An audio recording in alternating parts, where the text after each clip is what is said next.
L'interview matinale, première partie, 2 invités ce matin. J'ai tout d'abord à ma droite José Martin. Bonjour. Bonjour. José Martin, vice-président élu au pôle territorial, c'est ça? Exactement. Chargé. Donc José Martin, vice-président du pôle territorial Cœur-Entre-deux-Mers, élu conseiller municipal à Montussan. Et au niveau du pôle territorial, je suis vice-président en charge de l'agriculture et de l'alimentation. Qui est du coup le sujet qui vous amène tous les deux avec Lucille, qui est chargée de mission au pôle territorial du Cœur-Entre-deux-Mers. Tout Bonjour, à fait. Lucille. Bonjour. Alors c'est important, c'est Lucille avec 2 L E, hein, parce qu'il y a Lucie, Lucille, Lucille. C'est Ouais. ça. Et donc tu es chargée de mission. Je suis chargée de mission Pour sur les questions de foncier agricole. Foncier agricole, transmission, Installation, protection, protection, voilà, du boulot donc. du boulot. Et c'est le sujet qui nous rassemble aujourd'hui. On en parlait, José, dans cette envie que vous avez partagée hors antenne, de parler justement d'aujourd'hui et surtout de construire ensemble demain. C'est-à-dire de se dire, voilà ce qui se passe aujourd'hui dans le monde agricole, sur le territoire. Ça, c'est un constat. Qu'est-ce qu'on fait? Comment on fabrique ensemble demain? Et il y a ce forum à Créon. Effectivement. Donc nous, notre mission d'élu du pôle territorial, c'est d'avoir une vision sur l'avenir de notre territoire, qui, en lien avec les acteurs et ses habitants. Donc nous avons animé plusieurs activités, plusieurs réunions, ainsi de suite. Et en 2018, lors du mandat précédent, a donné naissance à ce qu'on a appelé le programme d'ambition 2030, avec une partie alimentaire et agriculture. Aujourd'hui, on voit que le territoire évolue avec l'actualité. Et aujourd'hui, la priorité est la crise profonde de la viticulture que nous subissons. L'objet, c'est de ne pas disserter sur les origines et la raison de cette crise, mais de réfléchir avec tous les acteurs comment surmonter cette crise, et la diversification agricole nous semble être la perspective. C'est pourquoi nous portons ce forum. Cette diversification, voilà, qui va être proposée à travers ce forum déjà. Ce forum, l'idée est née, c'est Lucille qui en parlait également, notamment d'une consultation qui a eu, une enquête qui a eu auprès des agriculteurs, des viticulteurs. C'était quand ça? C'était en 2004, entre avril et fin juin. Voilà. 2024 donc. 25. Oui, parce qu'on est en 2026 cette année, donc c'était l'année dernière, donc 2025. C'est ça. Le mois de janvier, c'est toujours compliqué. C'est ça. Et du coup, oui, voilà. Donc, on a lancé une enquête auprès des viticulteurs et des agriculteurs aussi de notre territoire, parce que pas seulement les viticulteurs se diversifient, mais aussi les agriculteurs. Pour savoir, en fait, sur la question de la diversification, quels étaient leurs besoins, leurs freins, quelles étaient leurs attentes auprès des collectivités, mais aussi des structures de l'accompagnement agricole. Et du coup, c'est une enquête qu'on a partagée donc, avec tous nos partenaires structures du monde agricole. Et du coup, c'est de là, en fait, de ces résultats-là qu'on a eu cette idée de remettre en place un forum diversification, parce que ça avait été déjà fait en 2021. Sur Saint-Loubès, à l'initiative de la Chambre d'agriculture à l'époque, et nous on était partenaires de la Chambre d'agriculture, et cette année c'est un peu l'inverse, c'est notre initiative et la Chambre d'agriculture est notre partenaire organisationnel. C'est vous qui invitez la Chambre d'agriculture. Là. Exactement. Des invités justement, il y en aura, puisque alors ce forum c'est au lycée de Créon. Au lycée de Créon. Tout beau, tout neuf lycée. Qui permettra aussi à la population du territoire de découvrir ce magnifique établissement mis à disposition de nos enfants qui rentrent en seconde et qui peuvent poursuivre un BTS. Donc ça sera aussi l'occasion que la population s'approprie de ce super établissement. Le forum justement est accessible à tous, à toutes et à tous, au lycée de Créon, mercredi 21 janvier 2026. Et je dis ça parce que tout à l'heure j'avais mis 2025 aussi. Et donc 21 janvier 2026, 14h, 18h, un programme qu'on va détailler, qu'on va prendre le temps de détailler, peut-être plus dans la deuxième partie, on verra comment ça se passe, mais d'abord j'aimerais revenir sur le constat en fait, c'est-à-dire sans disserter effectivement parce qu'on a tous plein d'idées sur plein de choses, mais il y a aussi une réalité. Aujourd'hui, c'est qu'il y a un territoire qui a une nécessité en fait d'accompagnement, de changement, de transformation, parce que là, comme c'était jusqu'à maintenant, c'est plus possible. Comment vous le vivez tous les deux? Parce que en étant en lien comme ça, en quotidien avec la population agricole notamment, comment vous le vivez tous les deux, ce qui se passe, cette transformation? Qu'est-ce que vous voyez? En étant natif du territoire, quand je traverse le territoire et que je vois toutes ces friches et toutes ces vignes arrachées, ça m'interpelle. Ça m'interpelle à plusieurs niveaux. Et aujourd'hui, donc, en tant qu'élu, en tant que responsable, il y a une obligation de faire quelque chose. Oui, c'est ça, on ne peut pas rester comme ça. On ne peut pas rester inactif. La Chambre d'agriculture avait fait un forum en 2021 à Saint-Bès, qui s'était très très bien passé, mais on ne voit pas les résultats naître derrière. Et aujourd'hui, on ne voit que des expérimentations individuelles qui se mettent en place. Quelqu'un tente à droite des oliviers, un autre tente autre chose ailleurs. Mais il n'y a rien de structuré. Autant la filière vigne et vin était structurée avec les syndicats viticoles, Oui, le syndicat des Bordeaux, le syndicat parce de qu'il y a une l'Entre-deux-Mers. ancienneté aussi. Donc, C'est l'ancienneté, c'est l'ancrage du territoire, ça, il n'y a pas de problème. Mais toutes les filières à côté, qu'elles soient alimentaires ou agricoles, industrielles, sans parler du photovoltaïsme, il faut quand même mettre des limites à notre discussion, aujourd'hui ne sont pas structurées. L'élevage est structuré avec GEG, le groupement d'éleveurs girondins, et a un outil à sa disposition qui est sous-employé. Donc il y a des possibilités d'installer de l'élevage. D'accord. Voilà, pourquoi ? Parce qu'on a un outil qui peut nous permettre d'utiliser et d'amener de la viande dans nos assiettes. C'est la résilience, c'est aussi, justement être capable de se transformer. Aujourd'hui, c'est quoi les possibilités pour un agriculteur, justement, Lucille, dans l'accompagnement, la transmission je vous entends parler, José, d'élevage. C'est quoi les possibilités, les ressources qui sont identifiées? Est-ce qu'il y en a? Alors aujourd'hui, on peut dire que toutes les portes sont ouvertes parce qu'il n'y a pas une seule solution, il y a des multitudes de solutions qui doivent s'adapter à chaque personne. Et en fait, avant de pouvoir savoir vers quoi chacun peut aller, il faut d'abord se poser des questions sur quelles sont mes disponibilités financières, quelles sont mes envies, parce que c'est important, la place de l'humain est importante, parce qu'on est, finalement, on est un peu dans une démarche de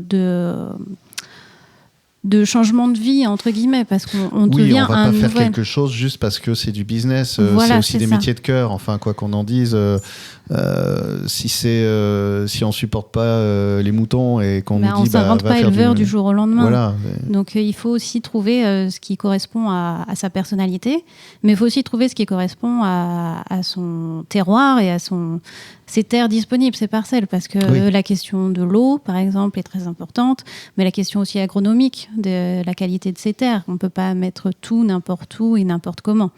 Donc c'est pour ça aussi qu'il faut savoir s'entourer des bonnes personnes qui seront en capacité de donner les conseils techniques adéquats en fonction de sa ferme aujourd'hui. Et c'est une super transition vers la suite de cette interview, mais on va d'abord faire une pause, on arrive à la fin de la première partie, et on va parler justement du forum, puisque dans le forum, il y aura tous ces conseils, il y aura, ce forum se destine aussi avant tout aux agriculteurs qui se posent des questions, aux viticulteurs qui se posent des questions, et où là, l'idée, c'est peut-être aussi d'apporter des réponses avec des personnes qualifiées dans leur domaine respectif, que ce soit technique, que ce soit financier, etc., pour répondre au fameux combien ça coûte, combien ça va me coûter, combien ça va me rapporter, comment je fais, voilà. Ce forum, c'est un peu sa mission. C'est le 21 janvier. Si vous prenez votre voiture, notez bien l'adresse tout de suite. L'accès est libre, évidemment. C'est le 21 janvier, 14h au lycée de Créon. Ce forum j'ai plus l'intitulé exact, mais c'est le forum sur la diversification agricole. Voilà. Et on continue à en parler, justement, et des solutions qui seront proposées et des personnes qui seront là dans la deuxième partie. Deuxième partie de l'interview matinale, toujours en compagnie de José Martin et de Lucille, dont je n'ai pas le nom d'ailleurs, mais on va dire Lucille, voilà, parce qu'elle est discrète, Lucille. C'est la première fois que je l'accueille, mais José Martin aussi, mais j'avais déjà accueilli Marine, voilà. Et j'aime bien rencontrer toute cette équipe, une équipe au service du territoire. Je vais faire un peu mon gentil garçon, mais je le dis, c'est là.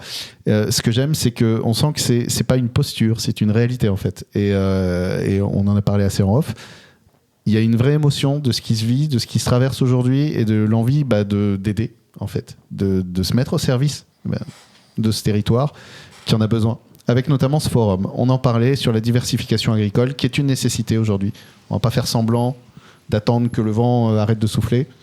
Diversification agricole. Comment ça va se passer à 14h justement? Donc nous avons 2 temps forts.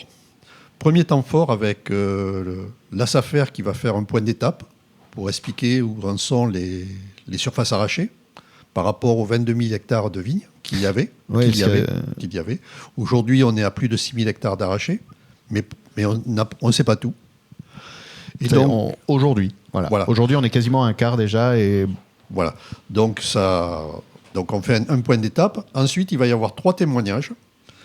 Le monsieur Damien Chambard du Château Lamotte, qui lui a développé, donc qui est viticulteur, qui a gardé une partie de son exploitation en viticulture et qui a diversifié son entreprise, parce que la viticulture, c'est une entreprise, avec de nouvelles gammes de boissons dérivées du vin et aussi une truffière.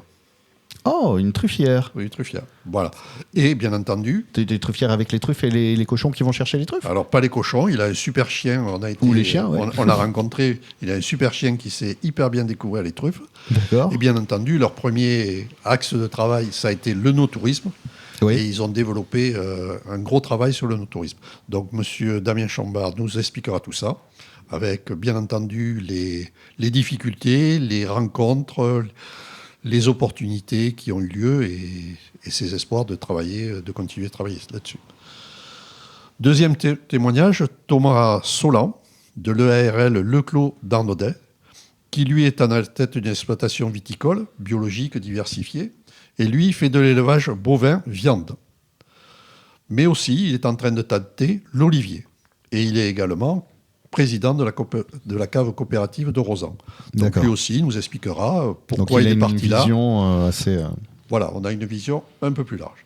Troisième témoignage, Olivier Remond, du château Le Parvis de Don Tapio, qui est à Camblane.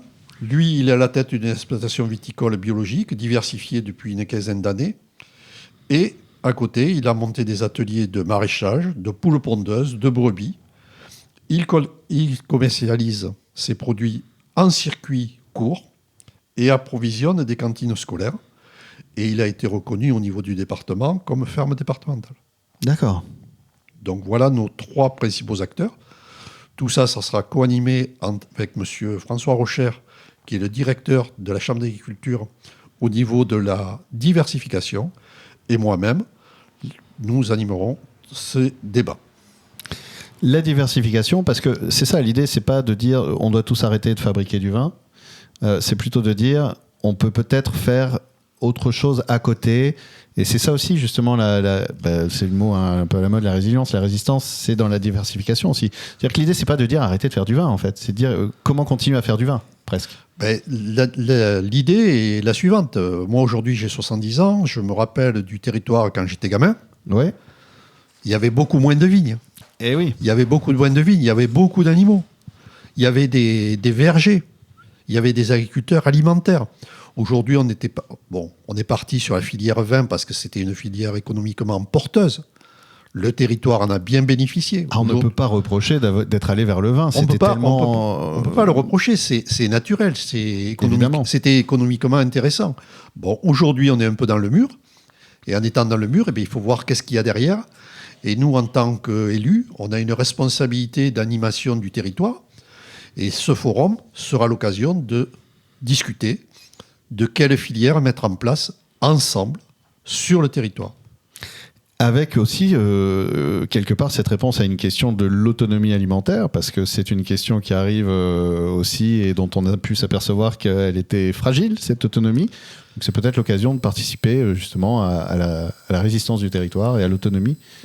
Effectivement, moi, quand j'ai pris les responsabilités, cette responsabilité en 2020, on sortait juste d'une étude qui avait fait une analyse sur le territoire des producteurs alimentaires. Et première information, si on fermait le territoire et que l'on mangeait que ce que nos producteurs alimentaires nous produisaient, on avait 21 jours d'autonomie alimentaire. Ce qui est déjà plus que Bordeaux. Ce qui est déjà plus que Bordeaux. Mais c'est pas ouf. Mais, oui. Quand on a posé la deuxième question à ces producteurs alimentaires, Où sont vos débouchés? Mais la métropole. Je ne nourris pas un habitant du territoire. Ah ouais. Alors, effectivement, ils en nourrissent quelques-uns, on ne va pas dire que pas un. Oui, mais globalement... Mais globalement, les marchés porteurs de ces agriculteurs alimentaires, c'est la métropole. Donc, sans être égoïste et exocentrique, il faut quand même recentrer cette production alimentaire sur notre territoire, qui est une nécessité. Quand on voit ce qui se passe dans le monde, c'est une nécessité. Et aujourd'hui, il faut saisir cette catastrophe comme une opportunité de se dire, il faut se diversifier sur de l'alimentaire pour rebondir et remagnifier nos territoires. Se diversifier, pour ça, on a besoin d'être accompagné. Et justement, pour revenir sur le forum, il y aura cette présentation, ces témoignages, et ensuite, il y aura aussi une rencontre avec des stands, c'est ça? Des personnes qui seront là pour Oui, tout à fait. On a une vingtaine de structures qui seront présentes. Donc différents types de structures. On a de la structure généraliste type chambre d'agriculture, AgroBio-Gironde, etc. qui vont être là. On a des structures plutôt de la formation pour pouvoir monter en compétences. Et on a des structures plus techniques et plus ciblées, donc des coopératives qui vont pouvoir parler d'une filière en particulier et de quel apport elles peuvent apporter à l'exploitant qui veut se rentrer dans cette filière-là. Et enfin, dernier acteur qu'on a également, ce sera plutôt les acteurs financiers, c'est-à-dire des banques qui seront présentes et qui pourront répondre aux questions des... pour changer, on a besoin de Brozouf quand même. Sinon, c'est compliqué. Les banques, de toute façon, sont là, présentes. Ce sera le Crédit Agricole et la Banque Populaire, c'est ça? Effectivement. Donc, effectivement, il faut bien resituer l'objectif de ce forum. Le premier impact, c'est une prise de contact. Voilà. On ne dit pas qu'à la sortie du forum, on aura toutes les solutions. Voilà. On ouvre un grand chantier sur la diversification. Et le chantier, il sera ce que les agriculteurs souhaitent qu'il soit. Parce que l'acteur, c'est l'agriculteur. Oui, c'est sortir un peu des grandes injonctions venues on ne sait trop où et dire, bon, qu'est-ce que vous voulez faire? Voilà. Nous, on va vous donner les outils. En fait, j'ai l'impression que le forum, c'est plutôt, on va vous donner des outils. Alors, on va vous apporter des outils, effectivement, des outils. Et puis après, il faudra aussi comprendre qu'aujourd'hui, il y a une étape à franchir. C'est autant l'agriculteur qui était viticulteur ou qui est encore viticulteur et individuel. Alors là, il faudra travailler avec un travail collectif. Imaginons que sur les 6000 hectares qui sont arrachés, c'est une projection qui peut être ou qui ne peut pas être, c'est une idée, qu'on ait 200 hectares de chanvre, ces 200 hectares, ce n'est pas un seul propriétaire qui va les porter. Oui. Ce n'est pas un seul propriétaire qui va travailler le chanvre. Donc ça va être un travail collectif à mettre en route. Ça va être la naissance de nouvelles filières sur notre territoire. Ou la renaissance de nouvelles filières sur le territoire. J'y pense, mouton, chanvre. Moi, je pense à la filière au tissu. En fait, on a de plus en plus aujourd'hui cette envie d'acheter du tissu, des vêtements faits avec du tissu français, que ce soit de la laine ou d'autres tissus très qualitatifs qu'on n'a plus, qu'on ne produit plus. Et donc, ce serait... Enfin, on n'est pas là pour en parler, mais moi, ça me donne envie, vous parlez de collectif, de nourrir en fait toutes sortes d'intentions communes. C'est-à-dire, on va fabriquer ça, et tiens, il y a une filière qui arrive ici qui va pouvoir s'en saisir, ou qui est ailleurs, mais qui va se mettre en lien pour. Effectivement. Si j'ai pris l'exemple chanvre tout à l'heure, c'est pas par hasard. C'est qu'il y a 2 ans, comment il s'appelle ? L'Ordre des architectes nous a invités à une conférence. Oui. À une conférence sur les nouvelles constructions à venir. Et si on regarde un exemple criant, c'est l'école maternelle à Saint-Loubès qui a été refaite et elle est construite en paille. Alors, oubliez l'histoire des petits cochons. J'allais dire, ouais, mais si le loup arrive et qu'il souffle. Oubliez l'histoire du petit cochon. Allez visiter et Saint-Loubès et l'école est en paille. L'école, tous les murs sont en paille. Et je suis sûr que ça marche très bien. Et ça marche très bien. Ils font une économie énergétique impressionnante. Aujourd'hui, il n'y a pas de système de chauffage dans l'école. Et ça marche très bien. Ils sont en train de construire une nouvelle école qui sera sous le même prototype. Et l'habitation de demain, ça sera peut-être ça. Mais pour que ça soit ça, il faut de la matière. il nous faut de la Première. matière de base, c'est le chanvre. Donc toute cette filière est à mettre en place. Donc nous travaillons main dans la main avec le Grand Libournais, avec la filière chanvre de la Haute-Vienne et la filière chanvre-aquitaine. Parce que nous ne sommes pas seuls. Et aujourd'hui, c'est ça qu'il faut bien comprendre, c'est que nous travaillons avec des partenaires, chacun à son poste. Et nous, en tant qu'élus, nous sommes les animateurs de cette évolution. Et on arrive déjà à la fin de la deuxième partie. Il y aurait beaucoup de choses encore à évoquer, mais l'idéal, c'est encore cette notion de collectif, de se rencontrer, effectivement, pendant ce forum. Un forum, c'est aussi un lieu de rencontre, un lieu d'échange, un lieu de partage. Donc, si vous posez des questions, si vous êtes agriculteur et que vous vous sentez un peu seul, un peu dans l'angoisse, un peu dans l'anxiété, c'est normal, en fait. Et le meilleur moyen de sortir de l'anxiété, c'est de trouver un projet. Et le meilleur moyen de trouver un projet, c'est de rencontrer d'autres personnes qui vont pouvoir nous inspirer, pouvoir nous donner des clés, des solutions. Et même si la vie est difficile, quand on sait où on va et qu'on n'est pas tout seul pour y aller, ça change vraiment beaucoup de choses. Donc j'invite tout le monde, je nous invite tous, rendez-vous à Créon, au lycée de Créon, de 14h jusqu'à 18h, avec donc ce forum autour de la diversification agricole, pour au moins partager, construire ensemble peut-être un demain un peu plus doux, en fait. Merci beaucoup à tous les deux. Merci. Merci.